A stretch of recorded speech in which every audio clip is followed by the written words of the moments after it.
much for joining us for the news in Africa and the world. We start in Guinea, where the parliament has elected Amadou Damaro Camara as president of the National Assembly with 98 votes against 6 for his opponent Mohamed Lamine Kaba. He is a staunch of President Alpha Conde, commenting the president's control of the West African state legislature after months of political tensions. The vote was the first since the country's contentious constitutional referendum and parliamentary election on March 22. However, to protect this installation of the new legislature, the National Front for the Defense of the Constitution, FNDC, whose political party members boycotted elections, called this last Tuesday for a nationwide death day. Civil disobedience partially followed.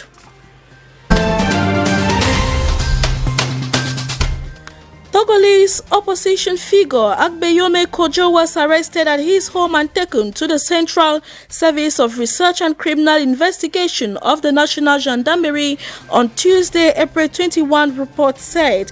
He was expected to appear to the SCRIC that Tuesday following a third summon described as ultimate, but he did not.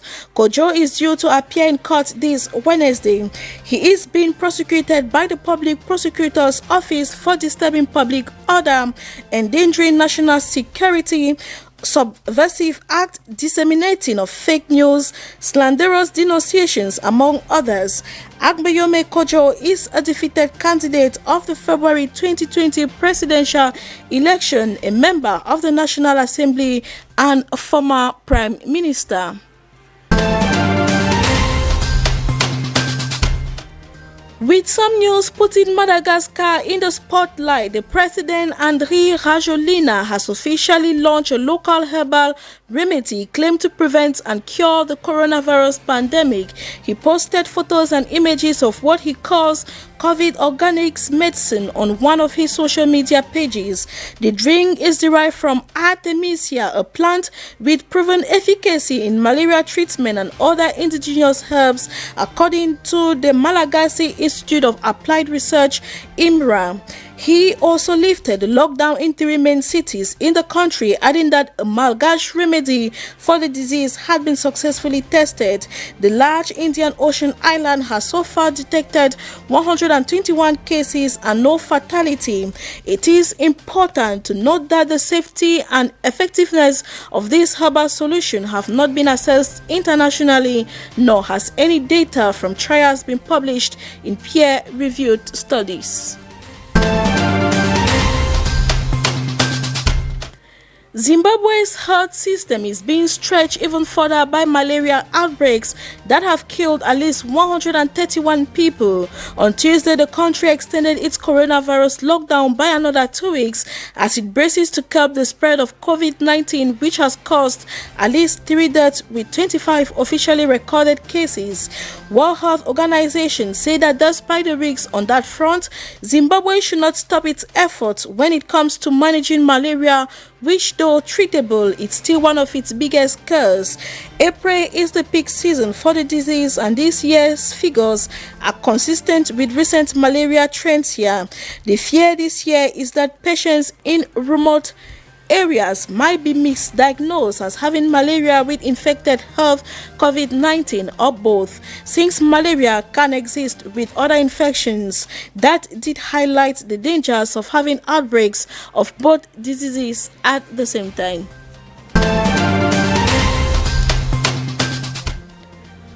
Over to what is making news out of the African continent. President Donald Trump has said he will halt applications of foreign nationals seeking permanent residence in the United States because of the coronavirus crisis.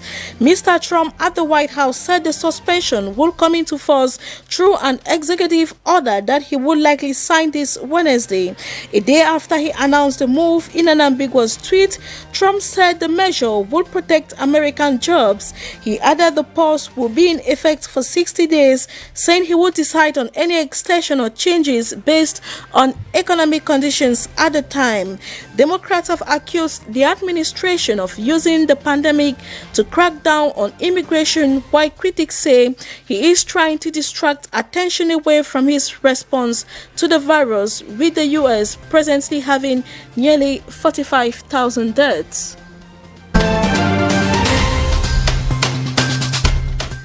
Disagreeing European Union states are moving closer to agreeing to use their joint long-term budget to restart economic growth hit by the coronavirus pandemic.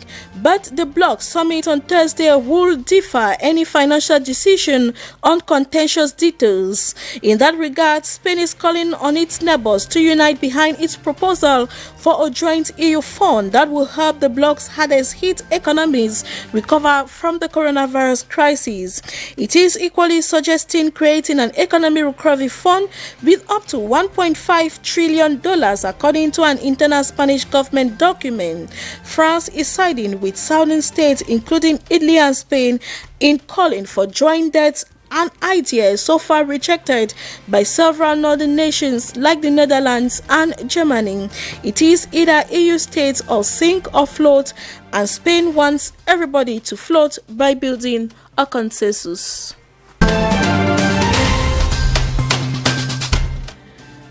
Prisons in the Philippines are among the most overcrowded in the world, and dozens of inmates have tested positive for COVID-19. Many others have been placed under quarantine. Health experts say the situation is taking bomb. According to government data, a local police station are often like this, so congested that prisoners take turns to sleep or to stand. This week, the Supreme Court had ordered judges to swiftly release prisoners based on the previous guidelines to decongest jails. The report prompted prison officials to do contract tracing in the crowded facility, which has a capacity of only 800 but houses more than 3,000 inmates. As of yesterday, the Philippines had recorded 6,259 confirmed cases and 409 fatalities from the coronavirus pandemic.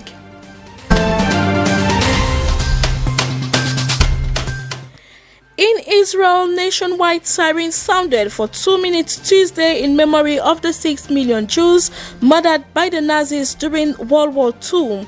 Everything came to a standstill on highways and for those confined at their windows and balconies. With the coronavirus pandemic very present during this commemoration, they were careful to respect the rules of social distancing. According to data released by the Israeli Finance Ministry ahead of the Memorial Day this week, there were almost 190,000 Holocaust survivors in Israel in the average age of 84. For the past decade, a social initiative called Zikaron Basalon, meaning memories in the living room, has become increasingly popular in Israel and in other countries around the world, marked by a very special Holocaust Day in Israel. Thank you very much for watching. Keep watching DBS television as program continues. Until we meet, do take care.